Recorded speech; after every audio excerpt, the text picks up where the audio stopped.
Les gars, aujourd'hui on va parler de ces trucs que tout le monde répète dans le foot, mais dont personne n'a vraiment vérifié la vérité. Des mythes, des légendes, des trucs un peu chelous. Bref, on va démêler le vrai du faux.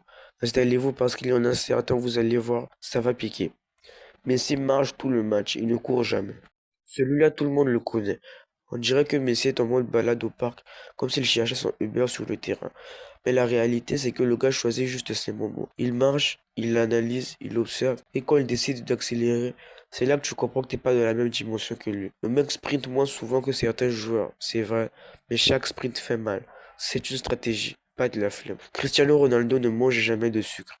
J'entends encore des gens dire que Ronaldo vit comme un moine tibétain, qu'il ne touche jamais un dessert. Mais c'est faux. Il mange propre, très propre. C'est un malade du travail. Mais il n'est pas en prison non plus. Le gars fait attention, mais si sa mère fait un bon plat ou un dessert, il va pas appeler la police nutritionnelle. Son physique, c'est surtout le combo travail, plus sommeil, plus discipline. Pas l'interdiction totale. Zlatan Ibrahimovic ne peut pas se blesser. Zlatan, ça a toujours été le super-héros du foot. Les gens pensent que les blessures rebondissent sur lui comme des balles en mousse. En réalité, il a eu des blessures très sérieuses, notamment son ligament croisé. Mais ce qui entretient le mythe, pardon, c'est sa capacité à revenir. Le mec se blesse, disparaît, revient et joue comme si de rien n'était. C'est pas qu'il ne peut pas être blessé, c'est qu'il refuse d'être fini. Ronaldinho pouvait marquer depuis n'importe où. Celui-là, il est beau. Ronaldinho, c'est la magie. On dirait qu'il avait un sortilège sur ses frappes. Mais en vrai, ce qu'il faisait, c'était du travail monstrueux derrière, du toucher, de la répétition, de l'intuition. C'est pas un magicien, c'est un technicien tellement fort que son jeu paraissait irréel. La magie, c'est juste qu'on ne voyait pas l'entraînement. Des gardiens de grande classe comme Manuel Neuer ou Gianluigi Buffon, c'est impossible de leur marquer un but de loin. Beaucoup pensent que ces mecs-là sont des murs indestructibles. En réalité, même eux prennent des mines de 30 mètres.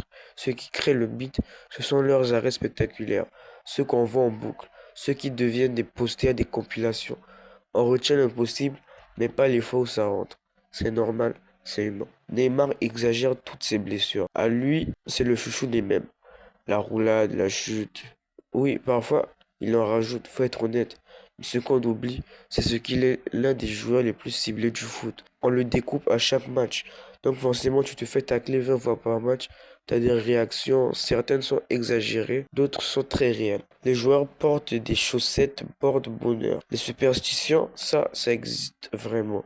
Certains prient, certains touchent le sol, d'autres mettent la même chaussette. Mais est-ce que ça change un match? Non. Ça change juste le mental. Ça rassure. Ça met dans la zone. C'est pas la chaussette qui marque un but, c'est la confiance qu'elle donne aux joueurs. Xavi a des passes automatiques. Les gens pensent que Xavi avait une sorte de GPS intégré, comme si la balle allait toute seule au bon endroit. Mais Xavi, du cerveau pur, de la vision, de la mémoire du terrain. Il savait déjà ce que ses coéquipiers allaient faire avant même que le sache. C'est pas automatique, c'est calculé en temps réel et c'est encore plus impressionnant. Les superstitions changent un match. Certains pensent que si un joueur touche le poteau avant le match, ça va attirer la chance. En réalité, la superstition ne change pas le score, mais elle change le joueur. Ça le détend, ça le met dans son rituel, ça crée un petit confort mental. Le résultat d'un match, c'est jamais un poteau touché ou un lacet serré. C'est du travail, du talent et de la stratégie. Kylian Mbappé ne défend jamais. Alors ce mythe-là, j'en entends beaucoup que Kylian Mbappé ne défend jamais. Mais c'est vrai.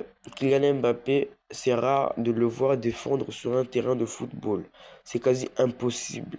Même juste faire un tacle, c'est assez rare.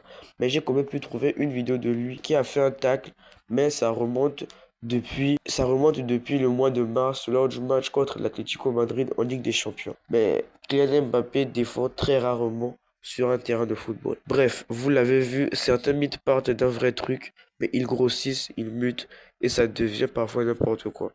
Dites-moi dans les commentaires quel mythe vous voulez qu'on démonte dans le prochain épisode. Et si t'es resté ici, commente crack. À la prochaine.